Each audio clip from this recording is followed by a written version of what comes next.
optimal minimal. At this altitude, I can run flat out for a half mile before my hands start shaking. Can I ask you a personal question?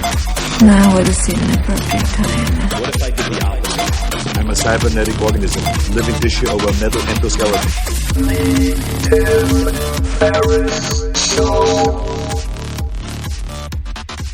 This episode is brought to you by AG1, the daily foundational nutritional supplement that supports whole body health. I do get asked a lot what I would take if I could only take one supplement. And the true answer is invariably AG1. It simply covers a ton of bases. I usually drink it in the mornings and frequently take their travel packs with me on the road. So what is AG1? AG1 is a science-driven formulation of vitamins, probiotics, and whole food sourced nutrients. In a single scoop, AG1 gives you support for the brain, gut, and immune system. So take ownership of your health and try AG1 today. You will get a free 1-year supply of vitamin D and 5 free AG1 travel packs with your first subscription purchase. So learn more, check it out.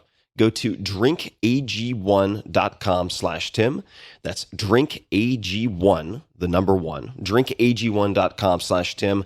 Last time, drinkag1.com/Tim. Check it out. Hello, my little munchkins. This is Tim Ferriss, and welcome to another episode of The Tim Ferriss Show. It is late at night.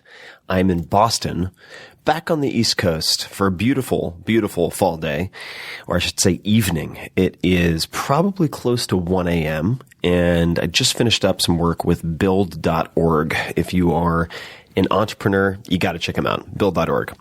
But to our subject matter at hand, Rolf Potts, Rolf Potts, Rolf Potts, Rolf Potts, Rolf Potts. I'm in the Halloween spirit, and I'm attempting to summon Rolf Potts to my hotel room like Candyman, but it's not working. And why would I do such a thing anyway? I would do that because Rolf Potts is hilarious, and he is one of my favorite writers. And this episode showcases his intelligence and his wit. I think one of the quotes, for instance, is, "War is God's way of teaching Americans geography." This guy is hilarious, and he's also a very astute observer of human nature and a master world traveler, among other things. He is the author of several books, including Vagabonding. And Vagabonding has a very important place in my life. I sound like the science duck modeled after Albert Einstein. I'm going to run with that, but I won't subject you to that horrible imitation for the entire bio. So Rolf Potts wrote Vagabonding. Vagabonding is a very important book in my life. It is one of 2 books, the other being Walden by Thoreau, that I took with me when I left the U.S. and ended up traveling nearly 18 months around the world in 2004. And of course, all of those experiences set the stage for later writing the 4-Hour Workweek, all of the notes that I took. And Vagabonding had a huge impact on my thinking and how I approached all of that time. And it was initially a 4-week trip. It turned into 18 months. So Vagabonding is an incredible book, so much so that I partnered with Rolf very recently to produce the audiobook, because it is one of my favorite books of all time. You can check that out by going to audible.com/Tim's Books if you want to check that out and get a free sample, listen to an excerpt. But long-term travel, long-term world travel does not have to be a wealthy person's sport. And in this conversation, we talk about all sorts of things, ranging from how to travel, how Rolf travels, writes, wanders, gets lost, studies success, studies quitting success or managing success. And maybe you haven't thought that's an important element of life planning, but it apparently is, I've come to believe. And I almost forgot, of course, there are a ton of resources and links and websites and books mentioned in this episode. All of it can be found in one place in the show notes. So you just have to go to 4hourworkweek.com, all spelled out, /podcast, 4hourworkweek.com/podcast. You can find the show notes and resources and links for this episode, as well as every other episode, like those for Peter Thiel, Tony Robbins, Mike Shinoda, you name it. So you don't need to scribble furiously unless you want to, but 4hourworkweek.com/podcast is where you want to go. And I had a blast with this interview. It is a 2-part interview. This is going to be part 1, and then there's part 2. And I really hope you enjoy it as much as I did. It was just fantastic fun. So without further ado, please meet Rolf Potts. Hello, ladies and gentlemen. This is Tim Ferriss, and welcome to another episode of The Tim Ferriss Show. I'm very excited for this episode because I get to catch up with a good friend of mine who didn't start off as a good friend, and that is Rolf Potts. Rolf, thank you so much for making the time. It's good to talk to you. Yeah, and I realize by saying that you didn't start off as a good friend, it makes it sound like we might have been arch enemies or something. But what I mean by that is I really felt like I got to know you through your book Vagabonding, which was one of 2 books, many people do not know this, that I took with me around the world for about a year and a half, starting in late 2004, early 2005. It must have been 2004. And it is one of my most heavily underlined books and really acted as my guide and my companion for all of the various travels, adventures, misadventures during that time. So first and foremost, thank you for writing such a spectacular little tome. My pleasure. Thank you for reading. You know, it occurs to me that I heard from you in late 2005, which was, in retrospect, was pretty soon after I had written the book. So you must have found it pretty soon after it came out. Yeah, I found it soon after it came out because I suppose, and this may be true for many people, the buying of the book, then the reading of the book, and then the implementing of the book had quite a bit of lag time in between those various junctures. And, but I think like a lot of people, I was really, I spent a lot of time fantasizing about travel and, taking that leap, but had more than a handful of nebulous fear about it. And I suppose we could start there, actually. And I could ask very simply, what are some recommendations that you have for people who may be able to work up the savings, if necessary, and are really just fearful of taking the leap and exploring long-term travel? And I suppose just wrapped into that, you might give a brief description of Vagabonding itself and the subtitle and why you wrote it. But I'll let you explore that multi-part question if you wouldn't mind. Yeah. Well, I like that you bring up the idea of fantasizing about travel, because I think it's something that everybody does. And it's one of those top 3, if not top 2 or 1 things that people dream about that. And you see it in the movies all the time. And in fact, I mentioned this in Vagabonding, you know, the heist movie where the whole goal is to have this complicated robbery so they can have enough money to move overseas to a wonderful place. And as I say in the book, is that you don't need to rob a bank to do that. In fact, you can do that for a cost that is equal to and sometimes less than your cost of living in a major American city.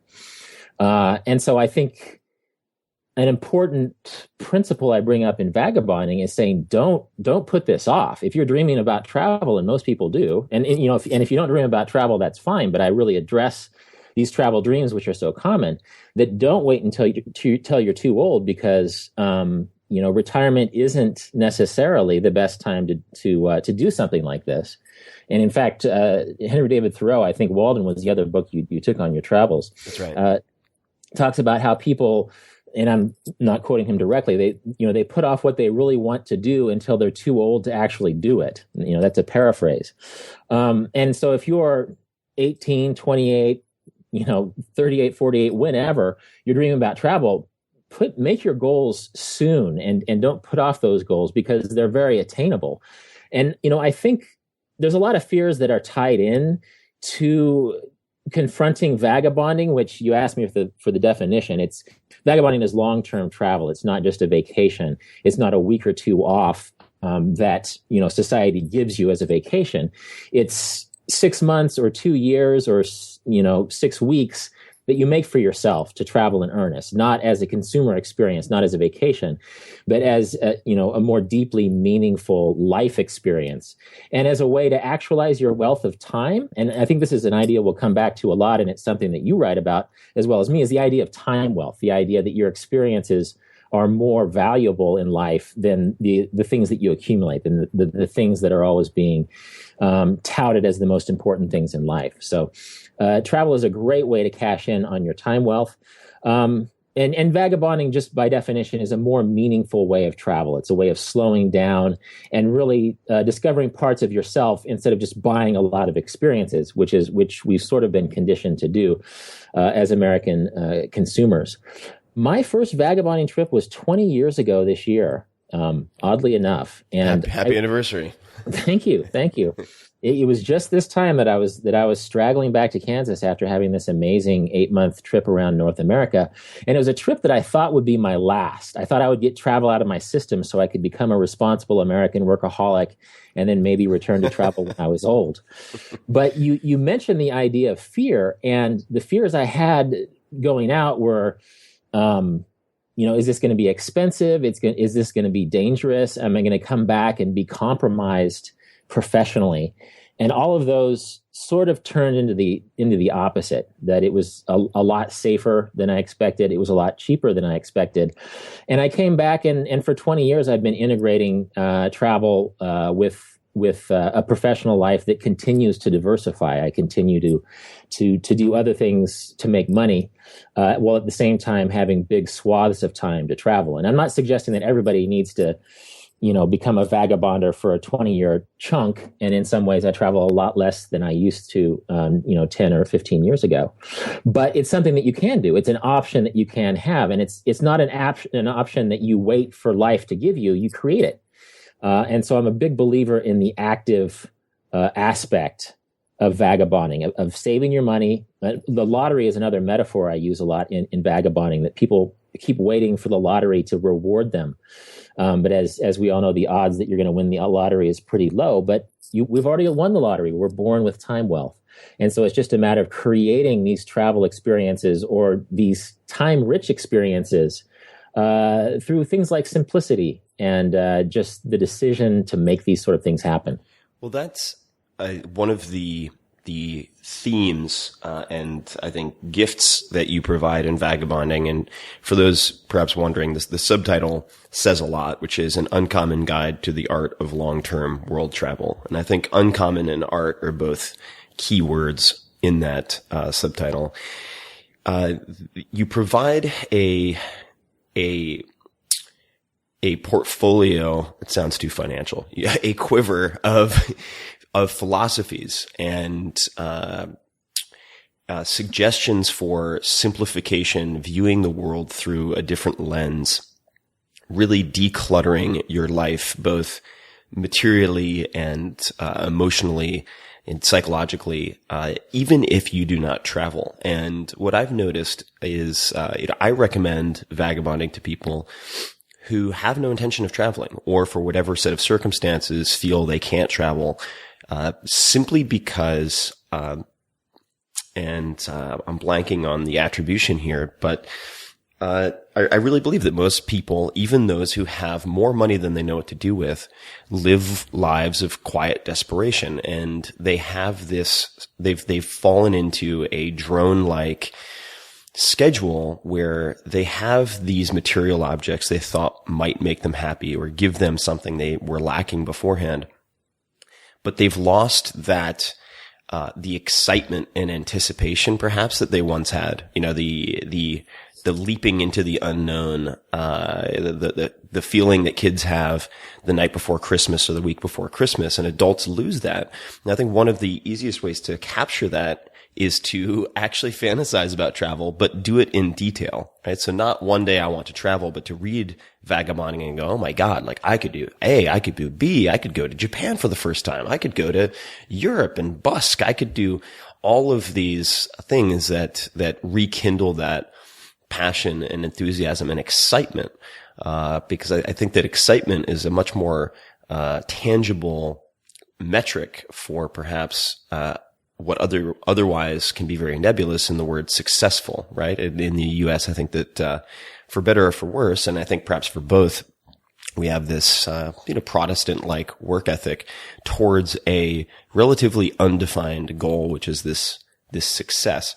And, what are some exercises just in terms of helping to address that fear? So you mentioned one thing, which would be setting a near time horizon for travel, right? And I completely agree that in many ways, the utility of travel, decreases as your physical capacity decreases, right? So you can do the most, you have the most options, the younger you are when you travel, or at least, the more functional your body is when you travel. Aside from setting a tight goal, whether that's, a few weeks away, a few months away, what are are there any exercises that people can go through to decrease that fear factor, and, or anything they can read, besides Vagabonding, to decrease that fear factor? And there's stories, for instance, that I'll tell folks, about, Colombia is a good example. So I recently, not too long ago, spent a month in Medellin, Colombia, which was formerly the murder capital of the world, when it was under the iron fist of Pablo Escobar, the drug kingpin. And I feel more threatened on Market Street in San Francisco on a daily basis whenever I go and walk down certain portions of Market Street than I ever felt in Medellin. And I went all throughout the entire city. I think that sometimes those stories can be helpful, but do you have any recommendations, for whether it's exercises or things to read to sort of overcome the fear of the big bad, overseas adventures and all the terrible things that await you, or not? Yeah, well, there's a couple of big picture ones. It's funny, Medellin, I was just there a year and a half ago, and I think now it's like the breast augmentation capital of the world. South America is, it's like I guess Korea has its facial bleaching, and then, South America has, Brazil, there's the butt implant capital of the world, which is still incredible just to even ponder. But yes, continue. Sorry to interrupt. Right. No, the drug lords moved out and the plastic surgeons moved in. It's a beautiful city, but it was a strange, like, physical attribute, that's obviously surgeons have been hard at work. Wonderful city. The advice that I have, there's a couple of big picture advice that I have for this. And one is they're both sort of mental. They're about redefining your relationship, or just how you think about things. One is your relationship to money and what it represents, and one is your relationship to information and what it represents. You mentioned success, the idea of the American, puritanical idea of what success is. And money is a great metric for success, but it's not the only metric for success. And I think people fixate on money to their own detriment. Because as I mentioned before, it doesn't take that much money to travel the world. Travel isn't a consumer experience. And I think you said you weren't sure the reference. I think you were quoting Thoreau when you're sort of talking about these rich people who were sort of bound by their own riches. And he's actually stealing that from the Bible and the old Hindu scriptures, which talk about these golden chains with, under which we sink. We're bound to our possessions.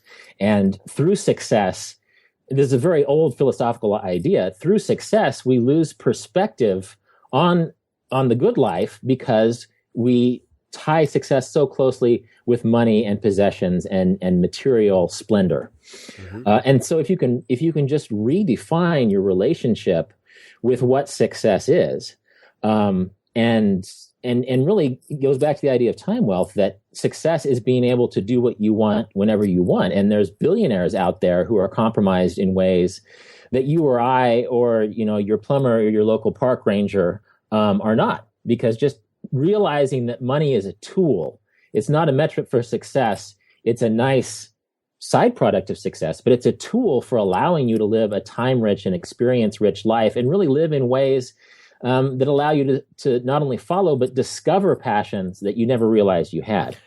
No, I agree on so many levels, and just because of course we both think about this stuff a lot, and I apologize for jumping in, but the just on the billionaire point, to give some concrete examples. So this is very recent. I was talking to a fellow. He is putting together an event. It's going to be 20 or 30 people, a number of billionaires in attendance, and it's a week-long retreat of sorts. And he said to me, and this is a very, this actually, the gentleman who's organizing it is very materially successful, but actually has a very level head on his shoulders and has been able to keep things like time and mobility in mind as important currencies and metrics for his quality of life. So he's done a really good job. But he said, of course, the billionaires can't take a week off, so they're only going to be there for 24 to 36 hours. And I thought about that. And it just, and it was like, the billionaires can't take a week off. What the hell is the point of having their $1 billion if they don't have the options, if they have fewer options than I do, if that makes sense? And it reminded me of a conversation I had at one point with another person who shall remain unnamed, but he has at least several $100 million, maybe $1 billion plus. And he was commenting on the number of homes that he had. And he's a good guy. But in effect, his accumulation had gotten so out of control. He had between, 6 and 12 homes around the U.S. And he said, I no longer feel like people work for me. I feel like I work for them, because he has staff of 5 to 10 people at each of these homes. He's never at 9 out of 10 of them. And so he's effectively just working to pay for homes where his staff basically are the owners of the homes because they live there.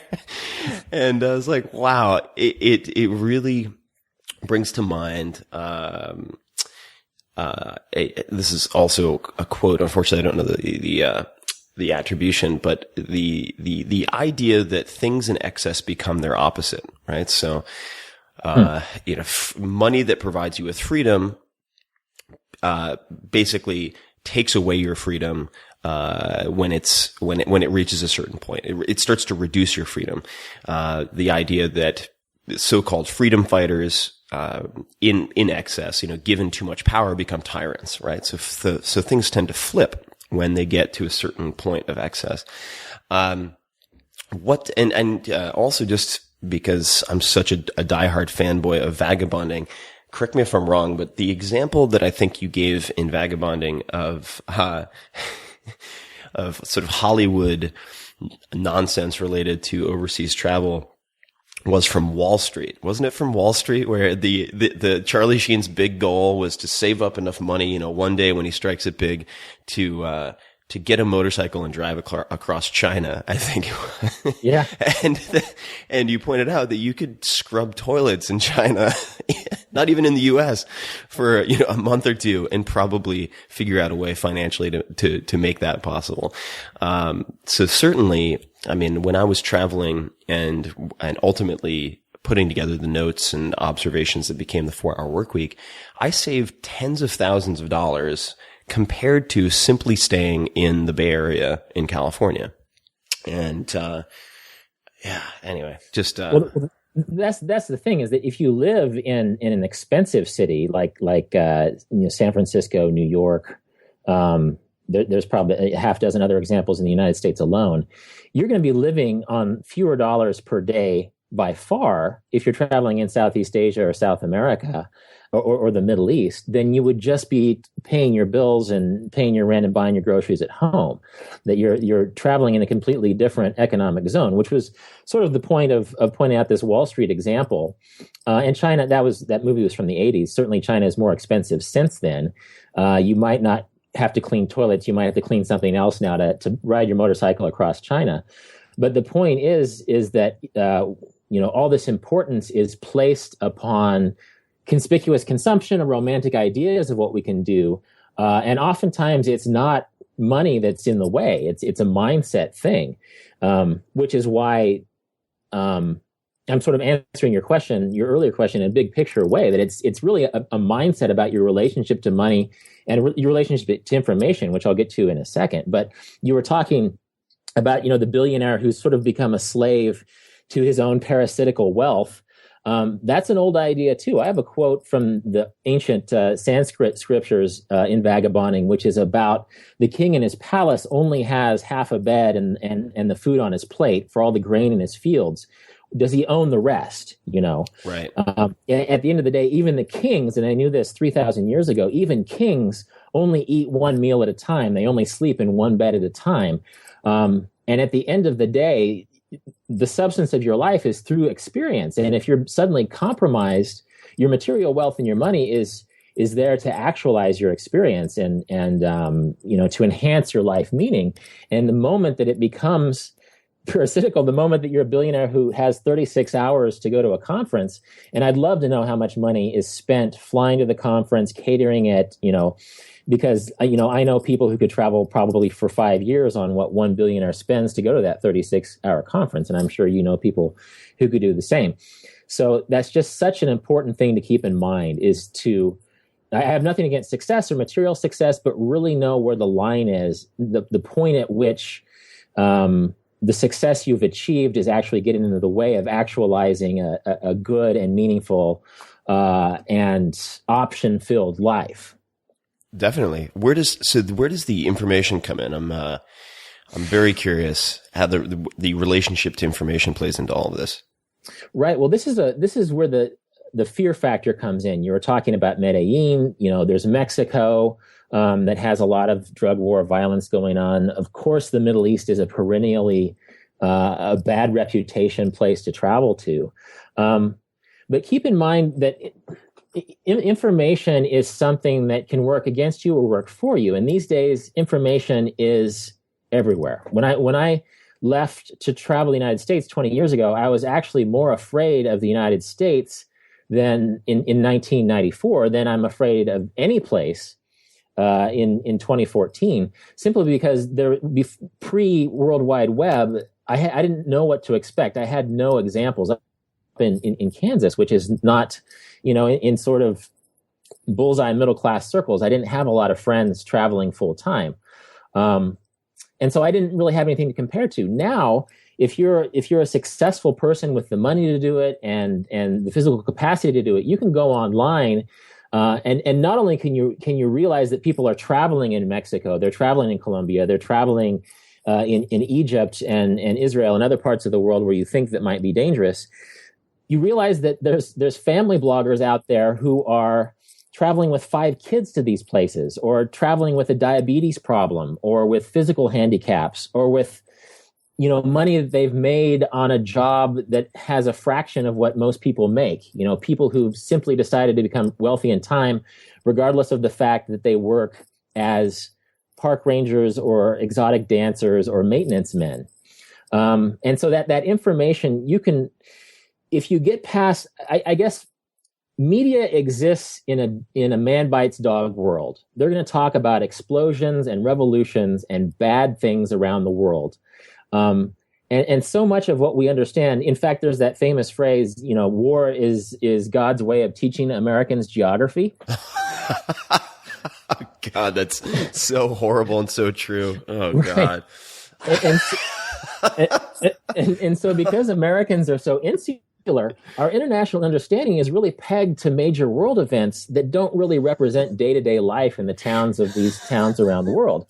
So if you can look past the panic-driven man bites dog tenor of media and realize that Mexico is actually a giant country and that the drug violence is very isolated and that there are ways to travel in a very safe way and a very inexpensive way, then suddenly Mexico becomes this amazing and very close way to travel. My sister is a college professor in north central Kansas, and she and her family took a little.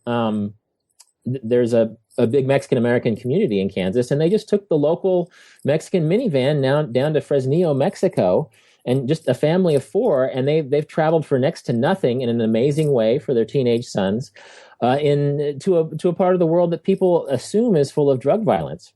Right. And that was just taking a minivan from 5 blocks, away from where they live. And so that information, realizing that the big picture news media information is always going to be panic driven. It's always going to be, man bites dog. And so the more you get to the specific information and think, I'm 37 years old. I'm looking to take a sabbatical from my job. I live in Virginia, and I like to drink beer. Well, within 30 minutes, you can find somebody who's from a very similar life situation who's doing what you're doing. And again, even if, there's people who are blind who are traveling for years at a time. There are people with major impediments, and if you're able-bodied and you have a little money socked away, there's really nothing stopping you except your own fear, which is sometimes tied to your ideas of money or your ideas of what the world is like, which is pegged to information. Right. Agreed. What type of sites or resources would you recommend to people who are trying to find comparable folks, let's just say, people who will help them alleviate their fear of travel, or just in general? What type of online resources do you recommend? Well, Google, for one. If you just Google, 35 years old, 2 kids, 1 year of travel, then odds are you'll find 20 blogs of people in that demographic who are doing just that. So really be unabashed and very specific about Googling, your fears or your demographic, and just see who, like you, is out traveling the world. There's a lot of great traveler communities. I've been affiliated with bootsandall.com since the very beginning of Vagabonding.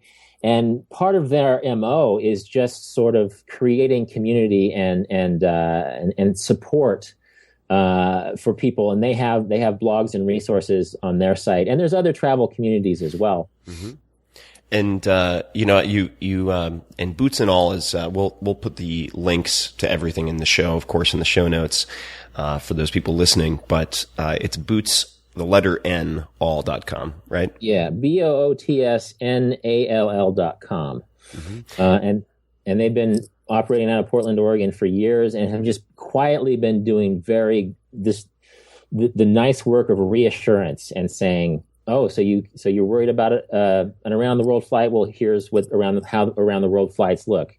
You're worried about a certain situation. Here are some resources for that, and they're not alone. I'm most familiar with them because we've sort of shared a similar mission for a long time, but there are big communities of travelers who are happy to help and sort of help newbies feel better about these prospects of long-term travel. Yeah, they're all over. I remember one that was very helpful to me in the beginning was virtualtourist.com, and that I was with the site for a long time, and then the 4-Hour Workweek came out, and I ended up becoming friends, much in the same way that I reached out to you.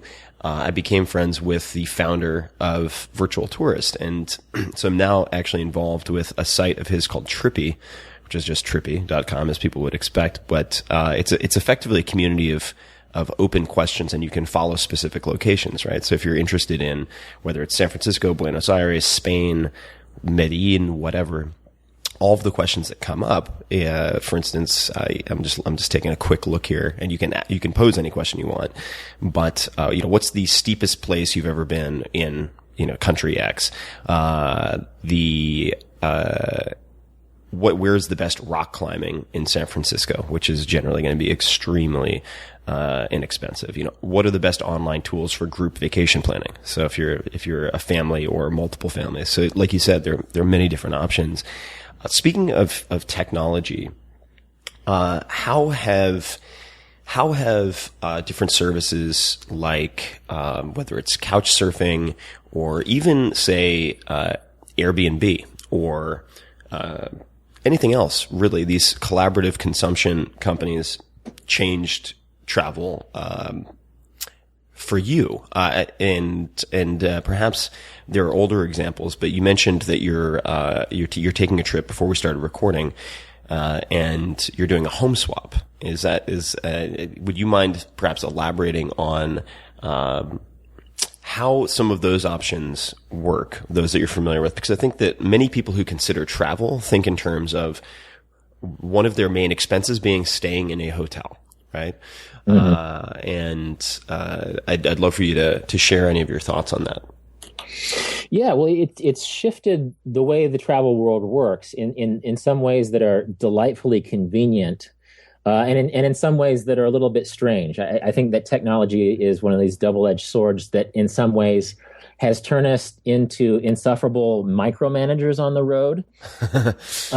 Can you elaborate on that? Yeah, well, I'll start with the negative. Okay. You know, the travel culture which I started in, which was 20 years ago, but really my more international travels are more like 15 years ago. It's about showing up in town and knowing that when you get there, the unexpected awaits you. That you're going to walk to the hotel district. You may have a guidebook with some hotel recommendations, but you're going to shop for your hotel. You're not going to find a deal online. You're going to walk in there. You're going to see the room. You're going to haggle because in all throughout Asia, basically any place outside of the industrial world, prices are up for grabs, and haggling in person is so much more, gives you so much more leverage than haggling online, because you can go in, look at the room, and physically leave if the owner doesn't give you a price that you're into. And so these days, it has become so convenient, not always a bad thing, but it has become so convenient that people just assume that the best deals to be had are the ones online. And then pretty soon you've locked in, you're traveling for 6 weeks, and you know where you're sleeping every night in advance. And it really compromises the flexibility of travel and the serendipity of being inspired by a place and thinking, I'm going to stay here for a few days. Or, wow, I just met this traveler who told me about this great place up in the mountains, and I'm not going to go to Varanasi. I'm going to go up into the Himalayas and spend my time there. This technologically enhanced micromanaging cuts into that serendipity in a certain way.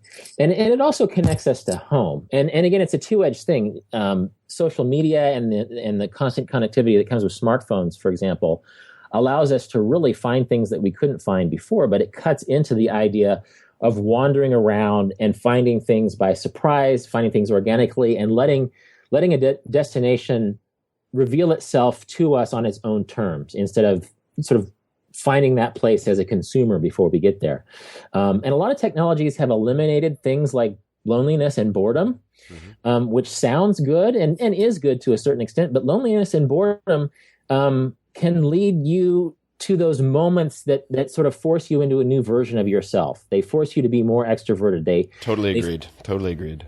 They force you to read the local newspaper instead of, looking through your Facebook feed, right?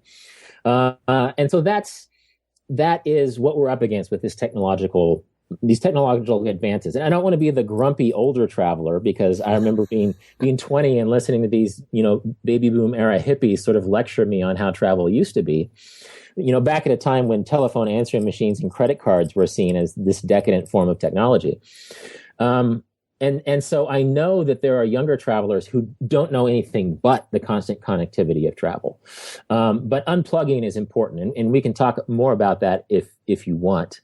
And we can also talk about the pluses, and I have many recent examples about how technology have helped. This recent home exchange is just a longtime friend who lives in Brooklyn. She's a writer, and she wants a quiet place. I have 30 acres in Kansas, and so I get an awesome pad in Brooklyn for a week, and she gets a quiet farm in Kansas for a time.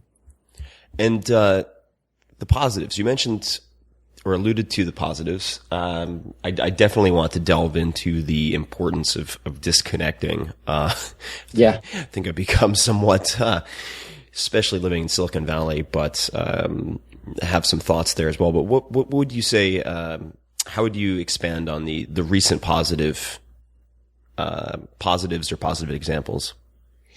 Yeah, well, you mentioned Airbnb and couch surfing.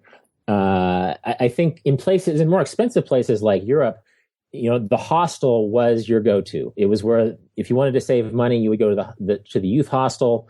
And it was a great place to meet people. You get a cheap bed. You would forego a few amenities, but you would hang out in the hostel. Well, I went to Amsterdam this summer. I teach a writing course in Paris every summer, and my sister and my nephew came and visited me, and we wanted to go see Amsterdam. And using Airbnb, I was able to get a full cottage, a 15-minute train ride outside of central Amsterdam for about half the price as a hostel for 3 people in the center of Amsterdam. So instead of staying at a somewhat grungy hostel in the red light district, we were staying in this little town filled with windmills, and we had our own house to ourselves, and we could just walk down the street and get groceries. And so that was an Airbnb hookup. Couchsurfing has similar benefits. It just allows you to break out of not only that old hotel set of assumptions, but also out of the hostel set of assumptions. The idea that the cheapest option in any place is going to be a hostel, especially traveling in groups. For the three of us, if I'd been alone, maybe the cottage wouldn't have been as cheap as the hostel. But with three of us, where you're getting hostel one bed at a time, we just got the perfect place to stay through Airbnb. And so those services, and even social media, even going on Facebook or Twitter, and I'm not a big believer of tweeting while you travel. I think that really puts you into this home mindset, and it pulls you out of the place where you are. And the point of travel is experiencing what's before your eyes and not what's coming across your social media feed. But before one's travels, I'm a big fan of throwing out a tweet or a Facebook post that says, "Hey, look, I'm going to be in this place. What are some suggestions?" Mm-hmm. And that is something that didn't exist 10 years ago, and is not tied to a business or social networking thing like Airbnb or in Couchsurfing. But it could just be that your buddy from high school has a friend who's in the military in Germany, and they have an ex-girlfriend who lives in Stockholm, and suddenly you have a place to stay through very random circumstances. And so that kind of, it's the old model of sitting in the hostel or sitting in a guest house or a bar in an exotic part of the world, talking to the 6 travelers who are there with you and them giving you advice on points further down the road. That principle has been taken to social media, and through networking, that's another way that technology has allowed that old hostel room. It's actually killed the literal hostel room, where people are now staring at their phones in the hostel room. But it has expanded the virtual hostel room, where instead of talking to the 6 travelers you're with physically, you can be talking to 600 travelers through your networks who might have some good advice for you. No, agreed. And to touch on the disconnection point, I think that social media and being online while traveling, if the objective of travel is to gain some introspection, have unique experiences, and come back better than when you left in some way, is very dangerous. And at least speaking for me personally, the laptop is a portal to many different things. And it's very common, at least if I'm speaking from my personal experience and looking at many of my friends whose professional lives are based on computers. They look at a laptop, they look at their smartphone, they look at their desktop computer for work, which is the vast majority of them, who are managing email using Basecamp or other online services to manage business.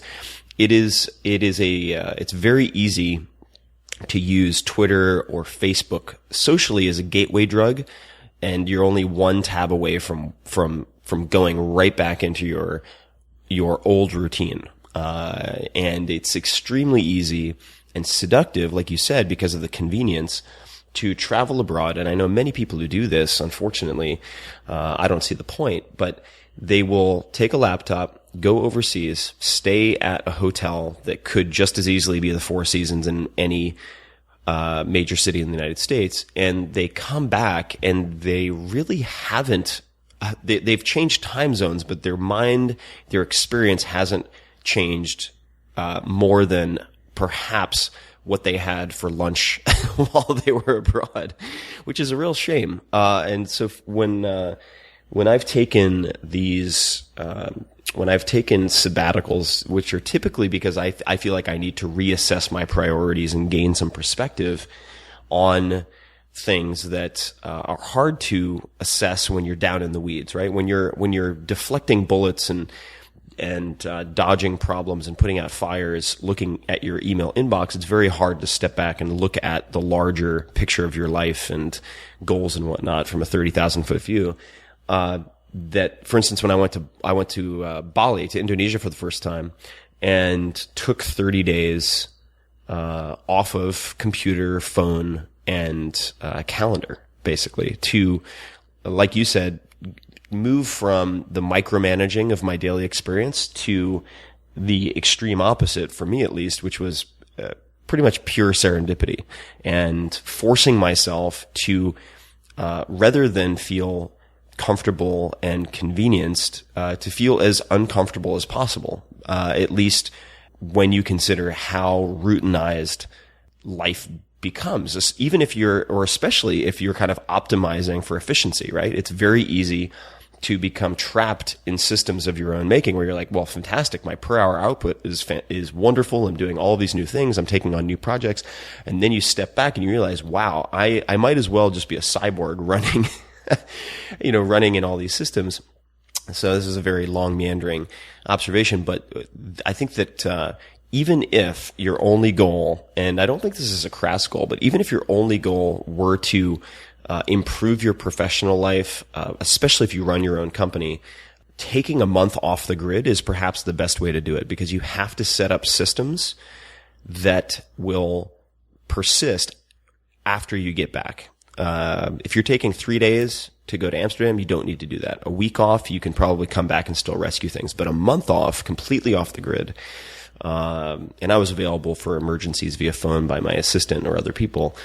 They had to call the office at the Bahasa Indonesian language school and find their way to me.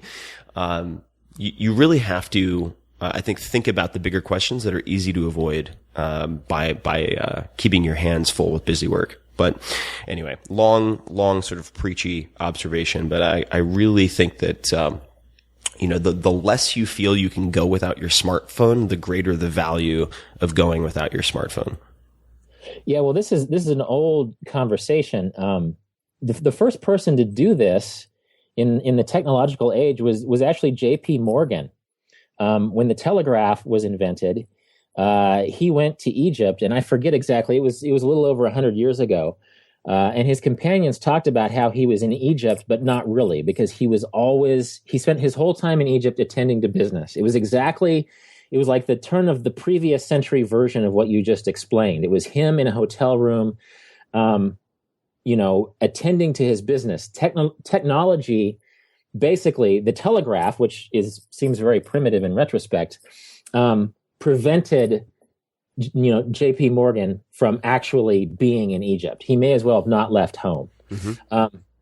And so this is an old problem. In fact, travelers of previous generations have complained that steamships were compromising travel in ways that sailboats didn't. And in the Roman era, the technology of roads was changing the way travel was experienced. George Orwell talked about how trains were changing the way that travel was experienced. And trains, when you think about it, was a technology that allowed you to travel so quickly compared to how you previously could, that you could maintain a business relationship of sorts while you were traveling. I don't think there's a silver bullet that can keep you from being a slave to your smartphone when you travel. It's hard. And as you mentioned, there's some things that you have to maintain back home if you're traveling for more than a couple of weeks. To an extent, it's a lot about self-discipline. There's something to be said for physically not taking your smartphone with you, which is something I don't do when I travel. I use the internet. Right? Yeah, absolutely. I make it harder. So I don't have a data plan that generally allows me to get international coverage. So I can't use the phone. Yeah. And this pays off in tangible ways. There's been recent research that having a vacation that is actually a vacation, and this isn't even about vagabonding, this is about vacations, is important for your creative mind. It's important for your brain that having a cessation of obsessing on your creative life will allow your brain to work in ways that will make you more creative. So even if you travel to Amsterdam or Bangkok or the Andes for a week, and you're constantly attached to your smartphone, in some ways it could be less advantageous to the creative life of your business or your career than if you just let go. Because if you let go of that constant stream to the information and the micromanaging, then your brain is working in the same way that it was back home. And part of the gifts of travel is that your brain and your emotions and everything is working in a new way.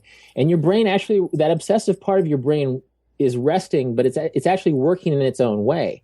And this is actually scientific information. The New York Times reported on it about a week ago, that you actually come back, if you can unplug, if you can actually immerse yourself in a new place and turn off that obsessive part of your business brain, then you can come back and your mind will gift you with creative ideas and insights that it didn't have if you had spent your whole time in the Andes or Amsterdam or Bangkok obsessing on those very business issues. Definitely.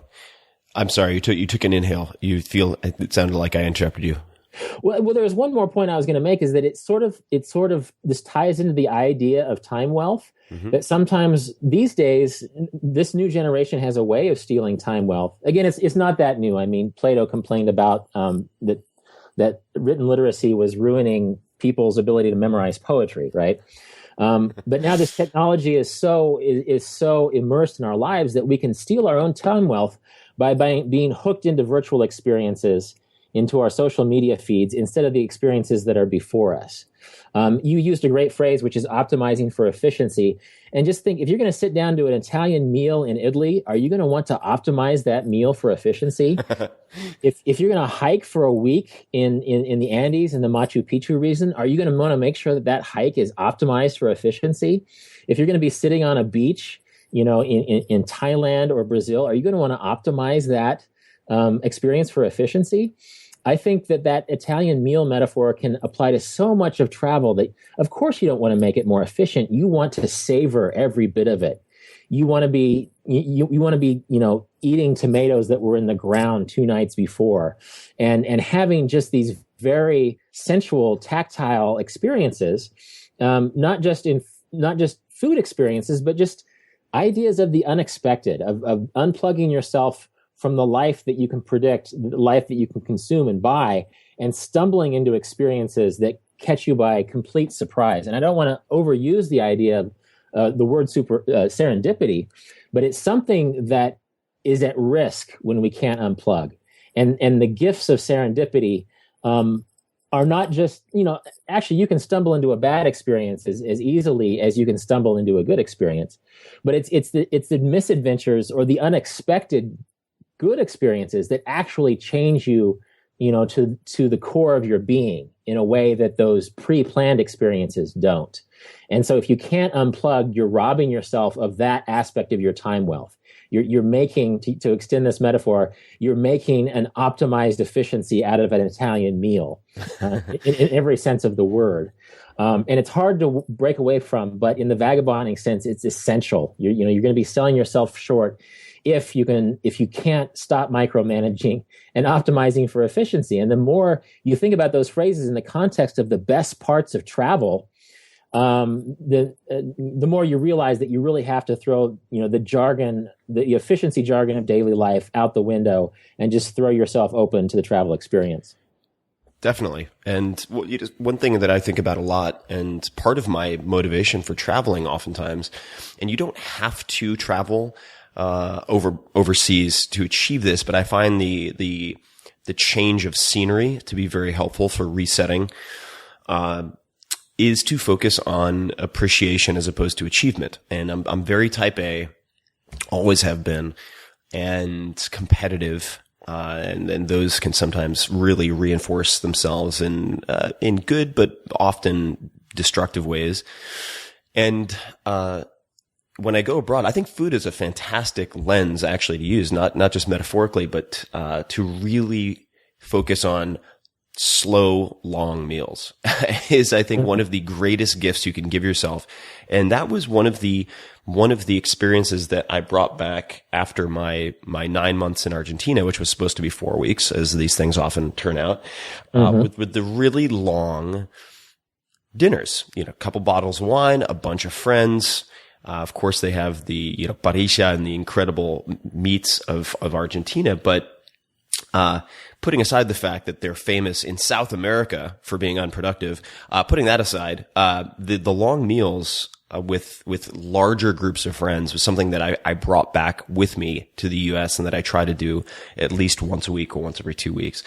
The other observation I wanted to make for folks, because I really was, well, no, forget was. I think once a computer addict, always a computer addict, just to kind of borrow from AA, once an addict, always an addict, and you have to manage that. And I think one of the easiest ways to manage that is to not rely on self-discipline. What I mean by that is when I took my trip, in 2004, which some people know began with a one-way ticket to London and no planned itinerary, no planned return date, I didn't take my laptop. And I knew I couldn't take my laptop because I would default to using it. And what that meant was at the time, and there are many different ways to do this now, but I had Go to my PC installed on a computer, at home.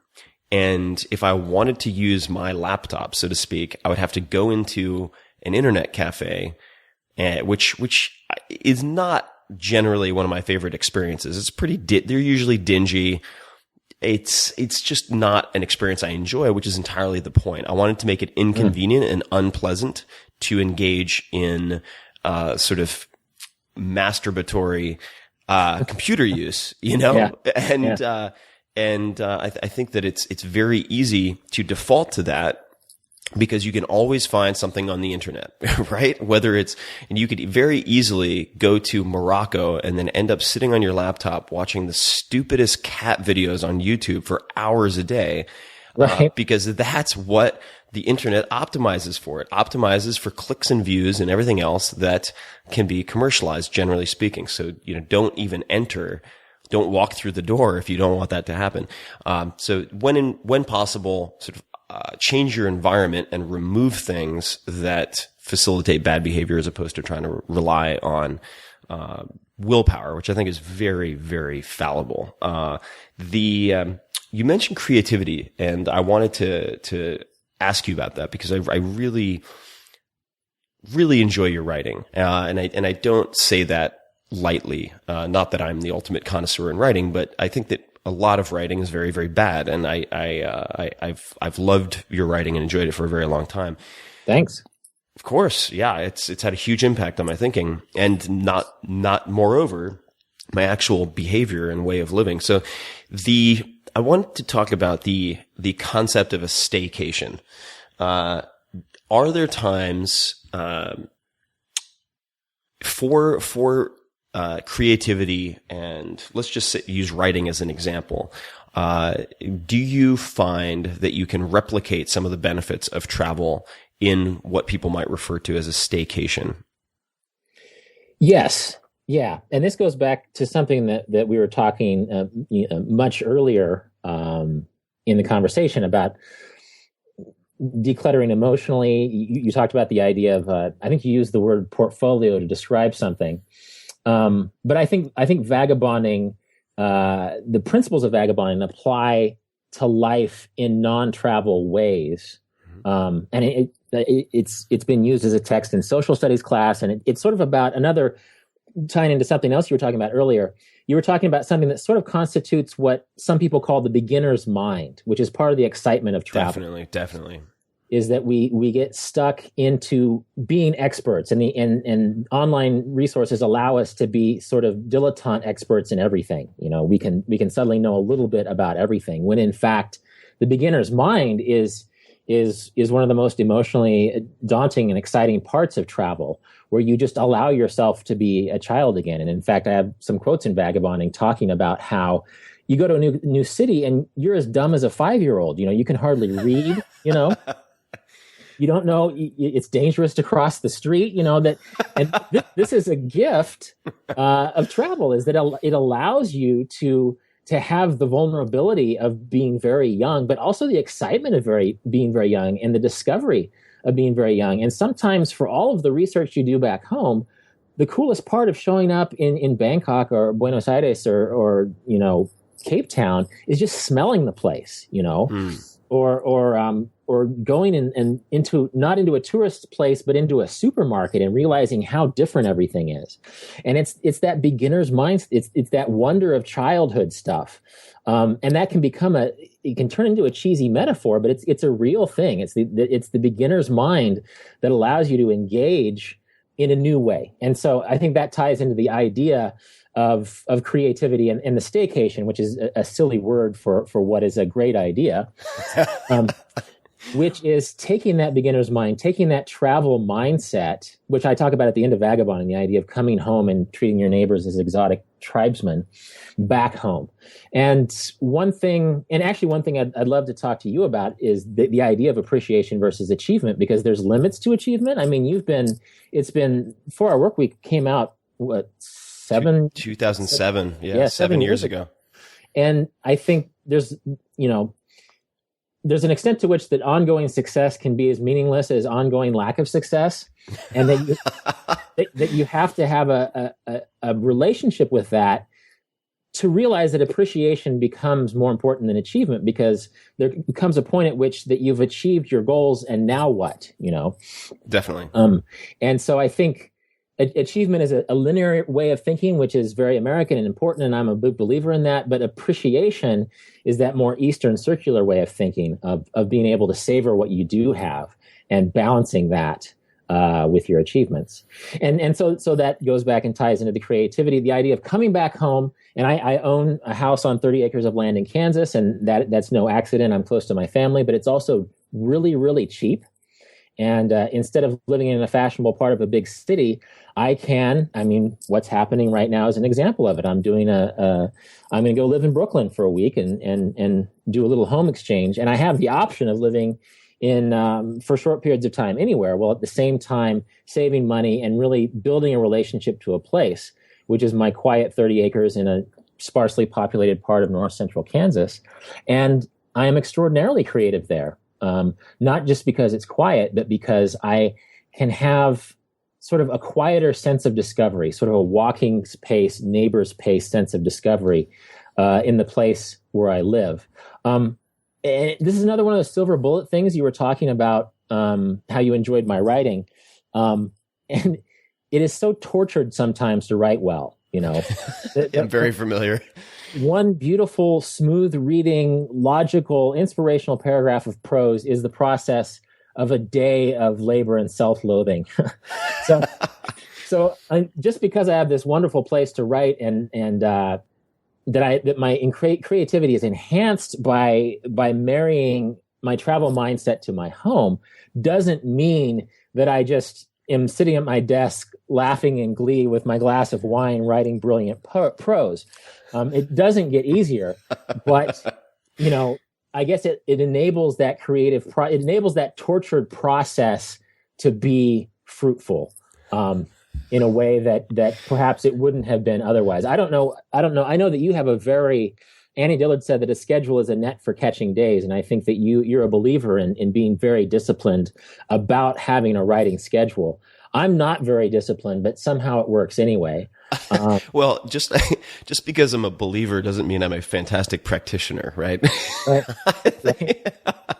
But I think for folks who are wondering what it's like to be a writer, for most people, now I should maybe caveat that with the observation that I have extreme jealousy / anger sometimes towards extremely good journalists who have daily or weekly deadlines, because many of them, to my great upset, disagree that writer's block even exists, and they say I don't have the luxury of writer's block. I need to kick out 1,500 words a day, and they're exceptionally good at it, and it's just infuriating because my experience with writing is, number one, it has not gotten easier.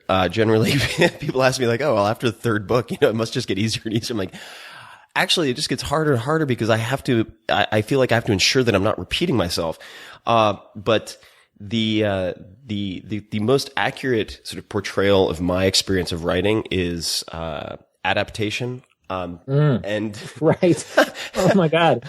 and I think Nicolas Cage is amazing in it. But the movie is weird. I read the screenplay first, but just the idea that you sit down, you're like, okay, I'm going to do this. And you're like, God, I should really wash my face. I should eat a donut. I need to relax before I start writing. All of these, like, you will, at least, Ayn Rand, I can never really, I don't know if it's Ayn or Ann, but anyway, let's just say Ayn Rand. had a book called How to Write. I think it was How to Write Nonfiction, and there was a portion called the white tennis shoes. And I remember the white tennis shoes refers to the fact that if you sit down to write and there's a pair of white tennis shoes with a little blemish on it, you will convince yourself that you need to clean those shoes before you write, and that a writer will do anything to avoid writing. So that's my general experience. I feel like a schedule, or at least a plan, helps to, even if you don't fulfill that plan. For me, it's that, and I think this is actually a Winston Churchill quote where he said that, in effect, a plan is important not because you're going to follow the plan, but for the planning itself. And I find that having a plan for writing decreases my anxiety associated with writing, which helps me to write even if I don't execute that plan perfectly. But what is your writing process like? And I have some additional questions about travel, of course, but and vagabonding, I should say, rather. But what does your writing process look like? When do you typically sit down to write, and why? Well, it's funny that you mention the Nicolas Cage character in Adaptation as something you can relate to, because that's like the least glamorous depiction of a writer, and you're going to compromise people's romantic conception of you as a writer. And my process is possibly even worse. I think because, I don't know, I think there's different neuroses attributed to writer, and mine is maybe a little bit obsessive compulsive, that sometimes I could be the guy who writes 2 hours before breakfast every day, and sometimes I am, but sometimes I'm the guy who writes for 14 hours. And is at most fruitful at hour 13. And so, if I wrote a writer's handbook, and I teach writing, and I try to instill, discipline and ideas of discipline in my students, because that's important, because people can over romanticize writing and think about the muse visiting them. And in fact, you need to be the one who creates this. But in practice, I'm sort of a bad example, that there's some days where I'll just sort of be just frustrated with myself. I'll have my spot on the white shoes problem. I actually bought the Freedom app. Do you know the Freedom app that turns off your internet connection? Oh, the Freedom app. I thought you said the Freedom map. I was very excited. No. Yes, no, the Freedom app is cool. I agree. Yeah. And it's just one of those things where, despite my good intentions, sometimes, my monkey brain goes back to the internet, and I just have to, be my own mother and discipline myself. I wrote a screenplay in 12 days earlier this month. Wow. And so that's an example of, it was sort of a pulpy B-movie screenplay that I did for fun, just because I had this idea, and I would compromise my happiness if I didn't suddenly write this movie that was about zombies and giant dinosaur attacks. And I think that was almost part of resting certain parts of my intellectual brain, that it was just delightful to write a really pulpy story. Mm-hmm. But it was interesting. It's like I keep teaching myself lessons. When I wrote something low stake, when I wrote a B movie, a monster movie earlier this month, it gave me such an interesting creative perspective on my own processes and the importance of just getting work out there. That I was able to write 90 pages in 12 days, whereas sometimes I can be tortured over a 1,500 word article. So I think there's something, worthy in the idea of, Anne Lamott's idea of shitty first drafts, of getting the words on the page. Kurt Vonnegut said that there's two types of writers. There's swoopers and bashers. A swooper will go. I'm so glad you're bringing this up. Yeah, please go into this. You're familiar with the concept? I am, but I want you to explain it, because this is so key. Yeah.